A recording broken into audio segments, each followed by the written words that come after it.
प्रभु यीशु मसीह के जलाली और कृपालु नाम में आज दिनांक 8 जुलाई दिन सोमवार को हम आप सब श्रोताओं का स्वागत करते हैं। आज के दिन के लिए जो वचन है लिया गया है इफिसियों की पत्री उसका 5वां अध्याय 27 पद, और उसे एक ऐसी तेजस्वी कलीसिया बनाकर अपने पास खड़ी करें जिसमें ना कलंक, ना झुर्री, ना कोई ऐसी वस्तु हो वरन पवित्र और निर्दोष हो।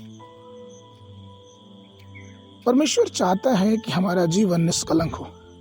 वह पूर्ण पवित्रता की अपेक्षा करता है। पवित्र शास्त्र इस बात पर जोर भी देता है कि प्रभु केवल उन लोगों को अपने सामने रखना चाहता है जो बिना दाग, झुर्री और निष्कलंक हो।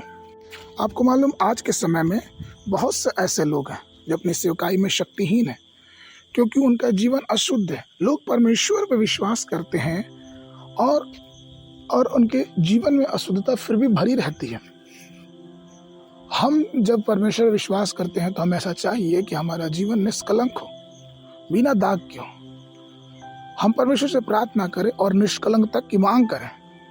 अगर हमारे जीवन में दाग है तो परमेश्वर के उस क्रूस के सामने जाएं, उसके लिए उससे माफी मांगे। आपको मालूम, शैतान जो है वो संसारिक जीवन में हमारे बहुत कलंक लगाना चाहता है। संसारिक वासनाओं से, शारीरिक सुख से, सुख सुविधाओं से वो चाहता है कि हम बहुत ही उसके कामों में लगन रहे कि हम परमेश्वर को ना देखें। और सिर्फ ऐसा ही नहीं कि वो संसारिक बातों में हमारे जीवन में कलंक लगाता है, लेकिन आध्यात्मिक वस्त्र पे वो दाग लगा देता है। और वो ऐसा दाग कि हम मसीह को जानते तो हैं, विश्वास भी करते हैं, लेकिन कई ऐसे कार्य जो है हमारे हृदय को अशुद्ध रखे रहते हैं। इसलिए प्रेरित पत्रस, दूसरा पत्रस की पुस्तक उसका 3 अध्याय 14 पद में कहते हैं, इसलिए हे प्रियो, जबकि तुम इन बातों की आस देखते हो तो यत्न करो कि तुम शांति से उसके सामने निष्कलंक और निर्दोष ठहरो। अर्थात जब दुनिया में हम सब बातों को देखते हैं और समझते हैं तो हमें और आपको इस बात को समझना है कि हमको अपने आप को परमेश्वर के सामने निष्कलंक साबित करना है।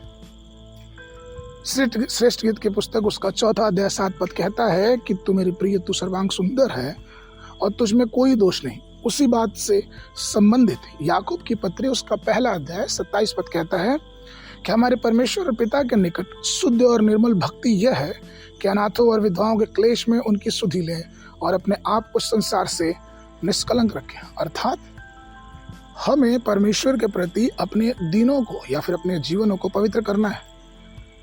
जब हम बरसात के समय में चलते हैं और बरसात के समय में अगर अपने आप को सावधान नहीं रखेंगे तो सड़क के जो कीचड़ है, जो मिट्टी है, पानी के साथ हमारे वस्त्रों पर पड़ेगी।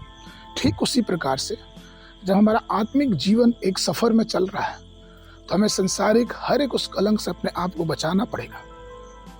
और ये कई बार मुमकिन नहीं है। ये सिर्फ परमेश्वर की आत्मा और उसकी सहायता और उसकी सामर्थ्य के द्वारा हो सकता है। इसलिए परमेश्वर का वचन कहता है कि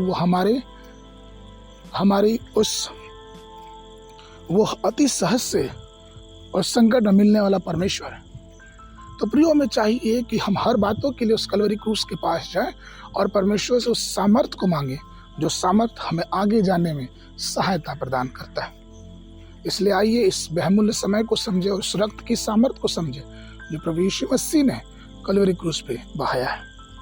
आज के मनन के लिए अय्यूब की पुस्तक उसका 11 अध्याय 15 पद, तब तो तू निश्चय अपना मुंह निष्कलंक दिखा सकेगा और तू स्थिर होकर कभी ना डरेगा।